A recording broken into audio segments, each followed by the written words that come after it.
மகர ராசி நேயர்களுக்கு வரக்கூடிய 2026 ஆங்கில புத்தாண்டு எப்படி இருக்கும்? மகர ராசி என்பவர்களுக்கு இந்த வருஷம் பலன் கிடைக்கும். ஆனால் நிறைய கமிட்மெண்ட் நிறைய பொறுப்புகள் இருக்கும். இவங்க கூடுதலாக நிறைய விஷயங்கள ஃபேஸ் பண்ற மாரி இந்த வருஷம் இருக்கும். அது என்னென்ன அப்படின்னு பார்க்கும்போது, முதல்ல மகர ராசியில இருக்கக்கூடியவர்கள் இதுநாள் வரைக்கும் நான் கடனே வாங்கல. எனக்கு கடன் வாங்குறதே பிடிக்காது. அப்படின்னு ஒரு கொள்கையோடு இருந்தா கூட 2026ல கடன் வாங்குவீங்க. அப்போ உங்களுக்கு கஷ்டம் வந்துருமா? நஷ்டம் ஏற்பட்டுடுமா? அதனால தான் கடன் வாங்குவீங்களா? அப்படின்னு நீங்க கவலைப்பட வேண்டாம். பிள்ளைகளுடைய கல்விக்காக கூட நீங்க கடன் வாங்கலாம். ஒரு சொத்து வாங்குறதுக்காக கூட கடன் வாங்கலாம். இல்லைன்னா உங்களுடைய பிஸ்னஸை இன்னும் நல்ல டெவலப் பண்ணுறதுக்காக கடன் வாங்கலாம். ஆக மொத்தம் உங்களுக்கு கடன் வாங்கக்கூடிய ஒரு காலம் இது இருக்கிறது. ஏன்னா, இப்போ உங்களுடைய ராசி அதிபதி எங்கே இருக்கார் அப்படின்னா, ராசிக்கு 3ஆம் இடத்துல இருக்கார். நீங்கள் சும்மா உட்காரவே முடியாது. ஏதாவது செஞ்சுட்டு தான் இருக்கணும். ஒரு லக்ன அதிபதியோ ஒரு ராசி அதிபதியோ 3ஆம் இடத்திற்கு போயிட்டாருன்னு சொன்னால், அவங்க ரிட்டையர்ட் ஆகிட்டா கூட வேலை செஞ்சுட்ருப்பாங்க. அந்த ரிட்டையர்மெண்ட்டுக்கு அப்புறம் ஒரு 20 வருஷம் வேலை பார்த்து 70, 80 வயசு ஆயிடுச்சுன்னா கூட அப்போ கூட சும்மா இருக்க மாட்டாங்க. அவங்க அப்படியே வாக்கிங் போயிட்டு அங்கே அக்கம் பக்கத்தில் இருக்கவங்கலாம் பேசிட்டு யாருக்காவது எதாவது சொல்லிட்டு எதாவது சொல்லி கொடுத்துட்டு அப்படி தான் இருப்பாங்க. இப்போல்லாம் சோஷியல் மீடியா வந்ததுனால அவங்க வீட்டிலேருந்தே ஆன்லைன்லேயே ஏதாவது சொல்லி கொடுத்துட்டு ஏதாவது பண்ணிகிட்டு இருப்பாங்க. அப்படியாக உங்களுடைய ராசியாதிபதி 3ஆம் இடத்துல இருக்கிறதுனால நீங்கள் இயங்கிக் கொண்டே இருக்கணும். ஏதோ ஒன்றை செய்து கொண்டே இருக்கணும். அப்போ உங்களுக்கு இது போன்ற விஷயங்கள் தோணும். நம்ம இந்த ஒரு பொருளை வாங்கி அதனால் இதை செய்யலாம் அப்படின்ற மாதிரி இருக்கும். இப்படிப்பட்ட ஒரு பிஸ்னஸ் பண்ணலாம் அப்படின்ற எண்ணம் வரும். கல்யாண வேலைகளை எடுத்துக்கலாம், வீடு கட்டுற வேலையை எடுத்துக்கலான்னு தோணும். அப்போ தோணும் என்னென்னா, நீங்கள் தோணும்போது ஒரு பட்ஜெட் போடுவீங்க இல்லையா? அது அதிகமாகிடும். இது பொதுவாகவே நடக்கிறது உண்டு. ஒரு கல்யாணம் சொன்னாலும் சரி, வீடு வாங்குறதோ கட்டுறதோ அப்படின்னாலும் சரி, நம்ம என்ன ஒரு பட்ஜெட்டை பிளான் பண்ணுறோமோ அதை விட ஜாஸ்தியாக தான் போகும் இல்லையா? அப்போ கொஞ்சம் கடன் வாங்குவீங்க. அதனால் கடன் வாங்கக்கூடிய அம்சம் ஃபஸ்ட்டு இருக்குது. ரெண்டாவது, மகர ராசியில் இருந்து உங்களுக்கு உடல் ரீதியாக ஏதாவது ஒரு சர்ஜரி பண்ணணும்னு சொல்லி ரெக்கமெண்ட் பண்ணியிருக்காங்க, அட்வைஸ் பண்ணியிருக்காங்க டாக்டர். நீங்கள் அதை எவ்வளோ முடியுமோ கடத்திட்டே வரீங்க. அதை பண்ணாமல் இருக்க முடியுமா அப்படின்னு பார்க்குறீங்கன்னா, இந்த ஆண்டு இதை நம்பிக்கையோடு தைரியமாக நீங்கள் செய்து கொள்ளலாம். உங்களுக்கு அது ஒர்க் அவுட் ஆகும். அந்த சர்ஜரி நல்லபடியாக நடக்கும். அதில் எந்த பிரச்சனையும் இருக்காது, காம்ப்ளிகேட்லாம் ஆகாது. ரெக்கவரி டைம் சீக்கிரமாக அது நடந்துடும் உங்களுக்கு. ரொம்ப நாள் ஆகாது. அப்போ நீங்கள் உடலை பலப்படுத்தி கொள்ளலாம். உடலில் இருக்கக்கூடிய பிரச்சனையோடு அப்படியே நீங்கள் இருக்கிறத விட அதை சரி பண்ணிவிட்டு நல்ல ஒரு ஹெல்த்தியாக திடகாத்திரமாக உங்களால் இருக்க முடியும். இது 2வது பலனாக சொல்லலாம். 3வது உங்களுக்கு கிடைக்கக்கூடிய பலன் என்னென்னா, நீங்கள் ஒரு தயக்கத்தோடு அல்லது ஒரு பயத்தோடு ஏதாவது ஒரு விஷயத்தை செய்யணும்னு நினச்சி செய்யாமல் இருந்தீங்கன்னா, இப்போ செய்யறதுக்கான தைரியமானது உங்களுக்கு கிடைச்சிடும். ரொம்ப பிரேவாக இருக்க முடியும். போல்டாக உங்களால் எந்த ஒரு டிசிஷனையும் எடுக்க முடியும். இவ்வளோ நாள் செய்யாத விஷயங்கள் அது உங்களுக்கு பயனுள்ளதாக இருக்கணும், உங்களுடைய கடமைகளாக இருக்கணும், உங்களுடைய பொறுப்பாக இருக்கணும். அதை செய்ய முன் வருவீர்கள். அப்படிப்பட்ட ஒரு விஷயம். நீங்கள் ஒரு அதிகாரியாக இருக்கீங்க. அப்போது அந்த இடத்துல சில சீர்திருத்தங்கள்லாம் கொண்டு வரணும்னு நினைக்கிறீங்க. இவ்வளோ நாளாக அது எப்படி ஆரம்பித்தா எங்கே போகுமோ, அதனால் என்ன பிரச்சனை வருமோ நினச்சா கூட இப்போ அதெல்லாம் நீங்கள் யோசிக்காமல் அதை ஸ்டார்ட் பண்ணிடுவீங்க. அதே போல் நீங்கள் ஒரு அரசியலில் இருக்கிறீங்க. ஒரு உங்களுடைய தொகுதின்னு ஒன்று இருக்குது. அந்த இடத்துல ஏதாவது செய்யணும்னு நினைக்கிறீங்க. இப்போ உங்களால் அதை செய்ய முடியும். அதே போல் நீங்கள் ஒரு குடும்ப தலைவராக இருக்கிறீங்க. குடும்பத்தில் இதெல்லாம் செய்யணும்னு நினைக்கிறீங்க. இப்போ செய்ய முடியும்.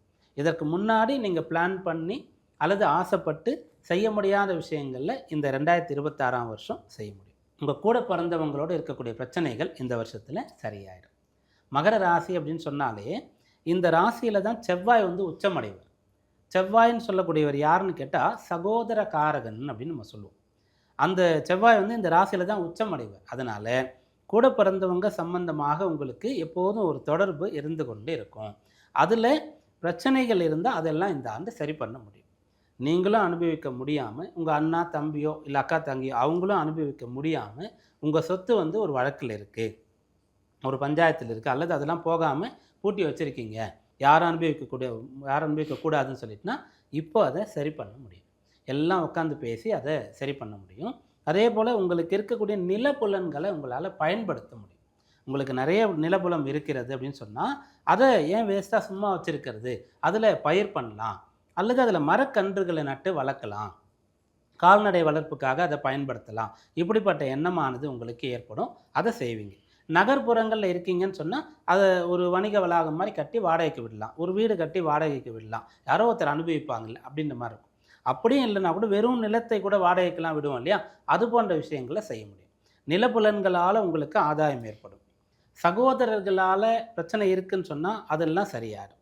இதெல்லாம் இந்த 2026 உங்களுக்கு கிடைக்கக்கூடிய பலன்கள்.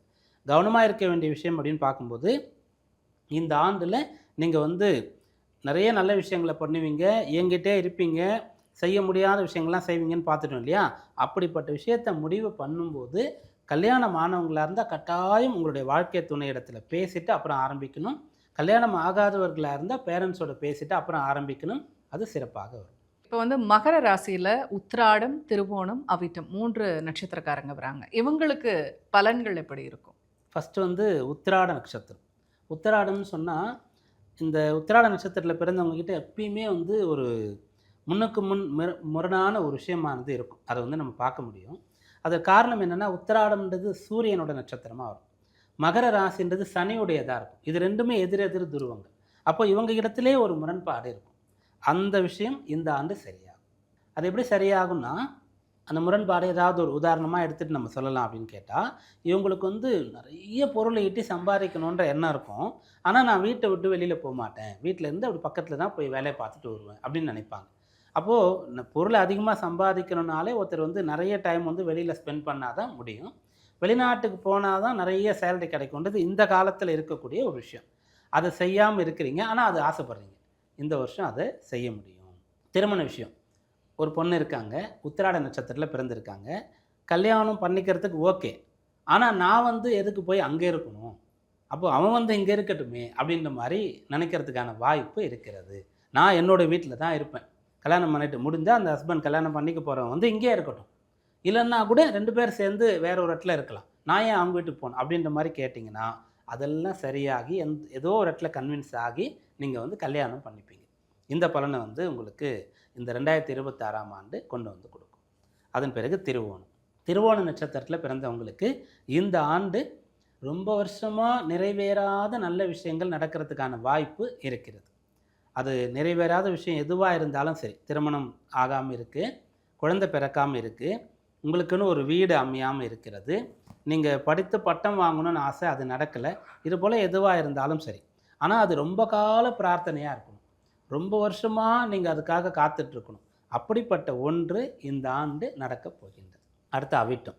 அவிட்ட நட்சத்திரத்தில் முதல் 2 பாதங்கள், 1, 2ஆம் பாதத்தில் பிறந்தவங்க மகர ராசியில் இருக்கீங்க. உங்களுக்கு இந்த ஆண்டு கிடைக்கக்கூடிய பலன் என்னென்னா, அதிகார பதவி உங்களுக்கு கிடைக்கும். நீங்கள் ஒரு இடத்துல 10ஓட 11 வேலை பார்த்துட்ருக்கீங்க அப்படின்னு சொன்னால், அந்த இடத்துல தனியாக தெரியும்படியாக ஒரு டெசிக்னேஷன், அதுக்கான ஒரு போகிறதுக்கான வாய்ப்பு உங்களுக்கு கிடைக்கும். ஒரு பிஸ்னஸ் பண்ணிகிட்ருக்கீங்க, ஆனால் நீங்கள் அந்த பிஸ்னஸ் பண்ணுறீங்கிறதுக்கான எந்த ஒரு இதுவுமே கிடையாது, யாருக்குமே உங்களை தெரியாது அந்த துறையிலன்னா, இப்போ தெரியும்படியான ஒரு நிலைக்கு உங்களால் வர முடியும். அப்படியாக உங்களுக்குன்னு ஒரு இடம் கிடைக்கக்கூடிய யோகம் இந்த ஆண்டில் இருக்கிறது. மகர ராசியை சேர்ந்தவங்களுக்கு என்னென்ன பரிகாரம் அப்படிங்கிறத பற்றி சொல்லுங்கள்.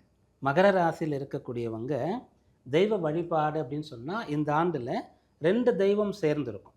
அதாவது அர்த்தநாரீஸ்வரர் அப்படின்னு நம்ம சொல்லுவோம், அல்லது 2க்கு மேற்பட்டு முருகர் இருக்காருன்னா தனியாக இருக்கிற முருகர் இல்லாமல் வள்ளி தேவயானையோடு முருகர் இருப்பார். இந்த மாதிரியான தெய்வ வழிபாடு மிகச்சிறந்த பலனை கொடுக்கும். இது வந்து ஃபஸ்ட்டு. 2வது வந்து என்ன இருக்குது அப்படின்னு பார்க்கும்போது, மகர ராசியில் இருக்கக்கூடியவங்க இந்த வருஷம் முழுக்க முழுக்க அப்படியே பியோர் ஒயிட், வெள்ளை நிறத்தில் இருக்கக்கூடிய பூக்கள், இந்த பூக்கள் பூக்கிற மாதிரி ஒரு செடியை வந்து வளர்க்கணும். வீட்டில் வளர்த்து அந்த பூக்கள் வரும்போது அதை சுவாமிக்கு அர்ப்பணம் பண்ணணும். இது வந்து செய்யலாம். இல்லைன்னா வெள்ளை நிறத்தில் பூக்கள் பூக்கக்கூடிய மரக்கன்று வந்து நட்டு நீங்கள் பராமரிக்கலாம். இன்னொன்று, அந்த வானத்தை வந்து அப்பப்போ நீங்கள் பார்க்கணும். வானத்தை வந்து நம்ம பார்க்குறதுன்னு சொன்னால், எங்களுடைய சின்ன வயசு காலத்திலலாம் வந்து வெளியில் நாங்கள் வெளிப்புறங்களில் தான் படுக்கக்கூடிய பழக்கம் இருக்கும். மொட்டை மாடியில் படுப்போம், வீட்டில் திண்ணையில் படுப்போம், அல்லது வந்து அந்த வீட்டு வெளியில் கட்டில் போட்டு அந்த வானத்தை பார்த்த மாதிரி நிறைய நாங்கள் வந்து இருப்போம். அப்பப்போ வானத்தை வந்து பார்த்துனா அதுக்கு முன்னாடி மணியெல்லாம் சொல்லுவாங்க, நட்சத்திரங்கள்லாம் நிறைய பார்ப்போம், அந்த சந்திரன் வளர்கிறதெல்லாம் பார்ப்போம், சூரிய நமஸ்காரம் பண்ணுறதுக்காக பார்ப்போம். ஆனால் இப்போல்லாம் வந்து பெரும்பாலும் நம்ம குனிஞ்ச தலை நிமிராமல் ரொம்ப ஒழுக்கமாக ஃபோனையே பார்த்துட்ருக்கோம். அப்போ நீங்கள் வந்து நிறைய அந்த வானத்தை பார்க்கணும். ஏன்னா பஞ்சபூதங்களில் அது ஒன்றாக இருக்கிறது. நெருப்பு, நிலம், காற்று, ஜலத்தோடு இந்த ஆகாயம் இருக்கும். இந்த நெருப்புக்கும் நிலத்துக்கும் காற்றுக்கும் ஜலத்துக்கும் ஒரு வீடுகள் ராசியில் சொல்லப்பட்டிருக்கிறது. இந்த ஆகாயத்துக்கான வீடு கிடையாது. அப்போ அதற்கான பலன் வரணும்னு சொன்னால் ஆகாயத்தோடு ஒரு தொடர்பை நம்ம ஏற்படுத்தி கொள்ளணும். இது எப்படி முன்னாட்களில் இருந்ததுன்னு சொன்னால், இந்த நாள் வந்து சந்திர தரிசனம் பண்ணு அப்படின்னு சொல்லுவாங்க. 3ஆம் பிறையை பார்க்கறது ரொம்ப நல்லது அப்படின்னு சொல்லுவாங்க.